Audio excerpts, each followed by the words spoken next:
baru saja pertandingan antara timnas Indonesia kebanggaan kita yang selalu kita dukung menghadapi Uzbekistan yang kembali lagi membeli pertandingan di pertandingan malam hari ini yang membuat kita harus tersingkir dengan sangat menyakitkan sekali oleh cara-cara kotor yang dilakukan oleh wasit asal Cina ini. Dan kita tahu wasit yang memimpin pertandingan ini adalah wasit yang sebelumnya memimpin pertandingan Indonesia menghadapi Kamboja.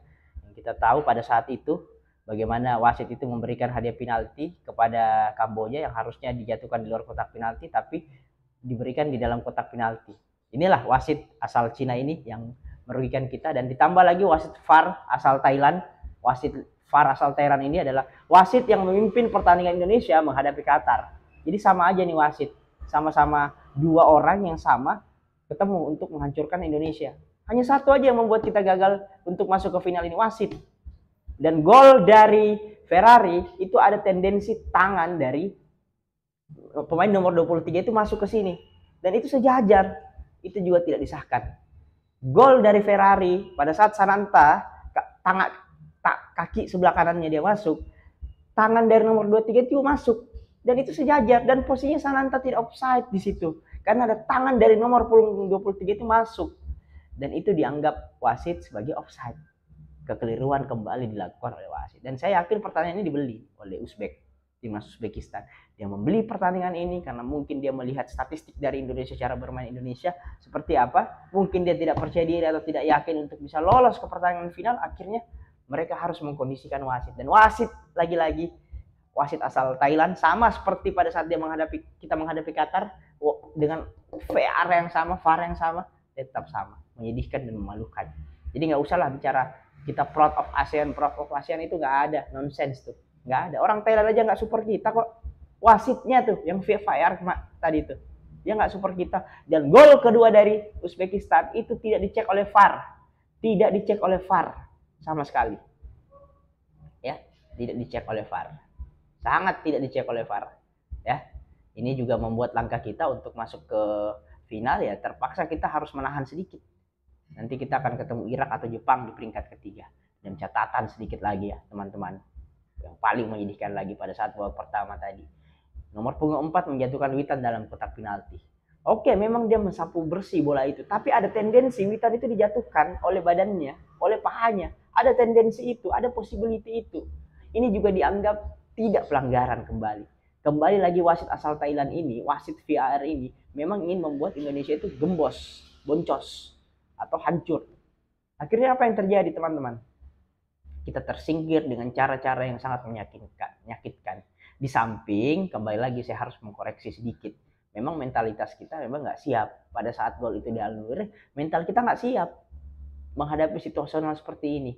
Karena kan football is about your emotion, football is about your passion, ya kan? Kalau mental kita udah diuji di situ dan mental kita jatuh pada saat menghadapi Uzbekistan tadi, kita jatuh mentalnya, gol dianulir, kita bisa bangkit dong.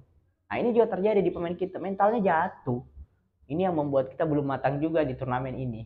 Ya wajar-wajar saja kalau kita juga tersingkir, mental kita belum siap pada saat menghadapi ada situasi di mana situasi kita itu harus siap dengan kondisi seperti ini, dengan kondisi di mana kita dikerjain oleh wasit, dimainkan oleh wasit. Pertandingan ini jelas dibeli pertandingan ini, dibayar, dibeli, dipaih, membuat Indonesia harus tersingkir.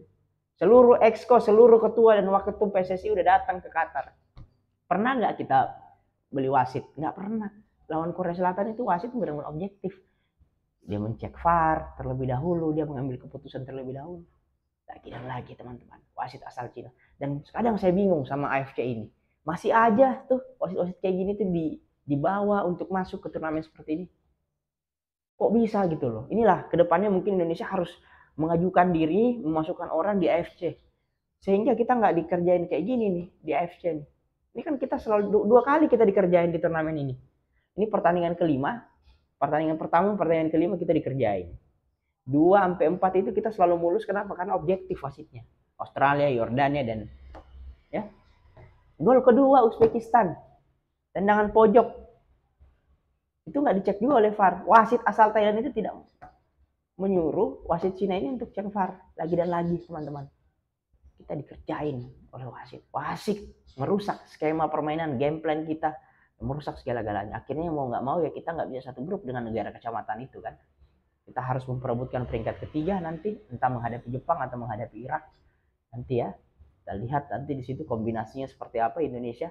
Dan kalaupun skenario kedua ini nggak berjalan, kita di peringkat ketiga nggak lolos, kita masih bisa punya peluang di antar zona nanti menghadapi Guinea tanggal 9 Mei. Nah itu peluang terakhir kita tuh untuk bisa main di Olimpiade. Jadi masih ada 2 stepping lagi untuk kita main ke Olimpiade. Kalau saya sih udah nggak penting sih peringkat ketiga atau empatnya, tapi ada Olimpiadenya itu yang membuat kita menarik untuk fight habis-habisan.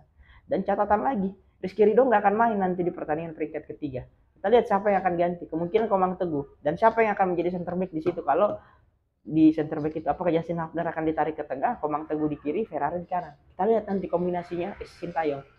Dan semoga nanti di peringkat ketiga ini wasitnya objektif. Jangan lagi ada wasit-wasit seperti inilah yang dibayar dengan murah, dibeli dengan murah. Cukup wasit dari Tajikistan ya, Nasrullah. Sekarang ini siapa lagi nih dari Cina ini. Ini semua wasit-wasit seperti ini semua yang dibeli, yang merugikan Indonesia. Kita selalu dirugikan oleh keputusan-keputusan kontroversial wasit yang merugikan kita. Memang kita secara mental, mental kita drop lah.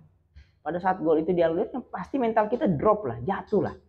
Ya, di mana salah kita kok tiba-tiba di review dan dianggap nggak gol. Dan ternyata pas kita cek di VAR, ada tangan pemain nomor 23 itu masuk loh. Memang kaki Sananta masuk, tapi tangan nomor 23 itu masuk. Jadi posisi sejajar.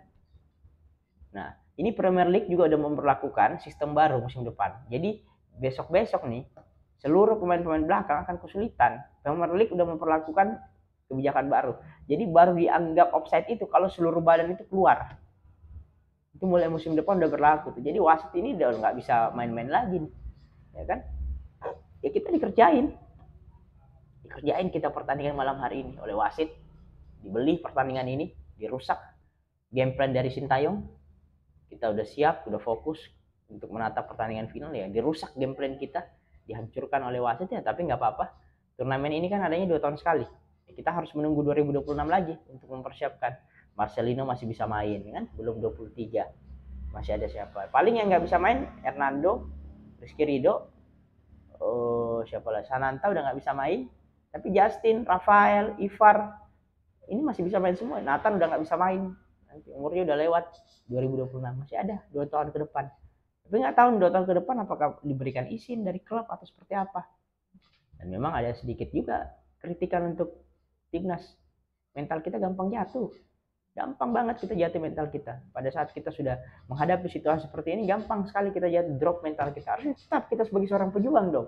Kita bertarung apapun hasilnya. Kita tetap fokus ke game plan pertandingan. Fokus. Tadi gol pertama itu terjadi kan karena Rizky Ridho. Dia nggak antisipasi nomor 19 ini masuk. Hernando nggak siap. Ya, inilah kita memang butuh pemain-pemain kelas Eropa. Semoga nanti Martin Paes, Emil Audero ya, kiper-kiper ini udah bisa main nanti ya di bulan 6 ya. Ini kan lagi persiapan naturalisasi semua nih ya. Dan Calvin Verdong ya nanti, semoga nanti ini bisa main juga nih Calvin Verdong nanti di kualifikasi Piala Dunia. Udah nggak apa-apa, kita tersingkir dengan cara seperti ini. Saya jujur saya buka-bukaan aja. Semoga Jepang yang ke final dan nanti menghadapi Uzbekistan. Jepang harus juara tuh. Ya. Karena nggak fair cara-cara seperti ini nih. Membeli pertandingan, merusak permainan ya. Sangat-sangat merusak sekali konsistensi dari permainan sepak bola yang sudah kita siapkan, kita game plan. Ya, itu mungkin aja kritikan dari saya kepada wasit ya. Tetap kita support, tetap kita dukung sepak bola Indonesia, tetap kita berikan semangat, berikan dorongan oleh sepak bola Indonesia kita, timnas kita harus tetap dukung apapun hasilnya, mau dalam keadaan jatuh sekalipun kita harus dukung timnas Indonesia kita ya. Harus kita dukung timnas Indonesia kita, harus kita berikan dorongan semangat dan Indonesia bisa menjadi peringkat ketiga nanti di Piala Asia ini. Oke, sekian dulu dari saya tentang review pertandingan malam hari ini. Sampai ketemu di review selanjutnya. Terima kasih sudah menonton.